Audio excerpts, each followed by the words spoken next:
আমি কিরকম ভাবে বেঁচে আছি তুই এসে দেখে যা নিখিলেশ। এই কি মানুষ জন্ম, নাকি শেষ পুরোহিতে কঙ্কালের পাশা খেলা?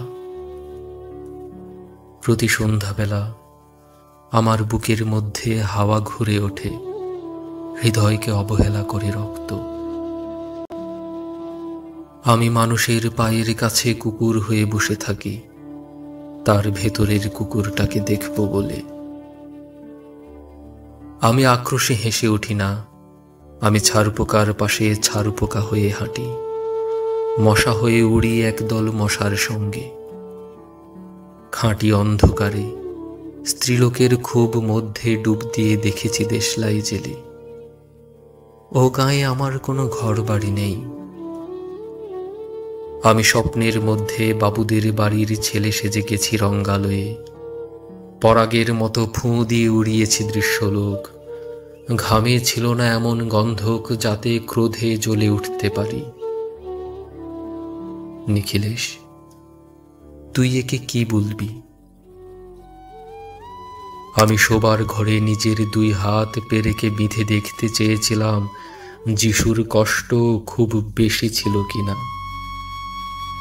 আমি ফুলের পাশে ফুল হয়ে ফুটে দেখেছি, তাকে ভালোবাসতে পারি না।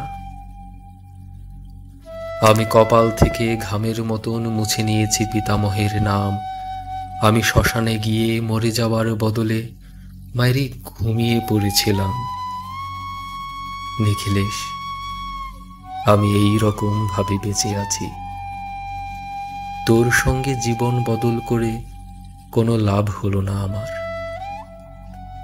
একই নদীর তরঙ্গে ছেলেবেলার মতো ডুব সাঁতার, অথবা চশমা বদলের মতন কয়েক মিনিট আলোড়ন, অথবা গভীর রাত্রে সঙ্গম নিরত দম্পতির পাশে শুয়ে পুনরায় জন্ম ভিক্ষা। কেননা সময় নেই। আমার ঘরের দেওয়ালের চুন ভাঙা দাগটিও বড় প্রিয়। মৃত গাছটির পাশে উত্তরের হাওয়ায় কিছুটা মায়া লেগে আছে। ভুল নাম ভুল স্বপ্ন থেকে বাইরে এসে দেখি উইপোকায় খেয়ে গেছে চিঠির বান্ডিল। তবুও অক্লেশে হলুদকে হলুদ বলে ডাকতে পারি।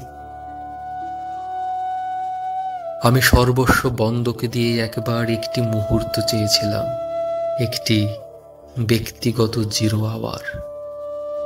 ইচ্ছে ছিল না জানাবার এই বিশেষ কথাটা তোকে, তবু ক্রমশই বেশি করে আসে শীত। রাত্রে এরকম জল তেষ্টা আর কখনো পেত না। রোজ অন্ধকার হাতড়ে টের পাই তিনটে ইঁদুর না মুশিক। তাহলে কি প্রতীক্ষায় আছে অদূরেই সংস্কৃত শ্লোক? পাপ ও দুঃখের কথা ছাড়া আর এই অবেলায় কিছুই মনে পড়ে না। আমার পূজা ও নারী হত্যার ভেতরে বেজে ওঠে সাইরেন। নিজের দুহাত যখন নিজেদের ইচ্ছে মতো কাজ করে, তখন মনে হয় ওরা সত্যিকারের। আজকাল আমার নিজের চোখ দুটোও মনে হয় এক পলক সত্যি চোখ। এরকম সত্য পৃথিবীতে খুব বেশি নেই আর।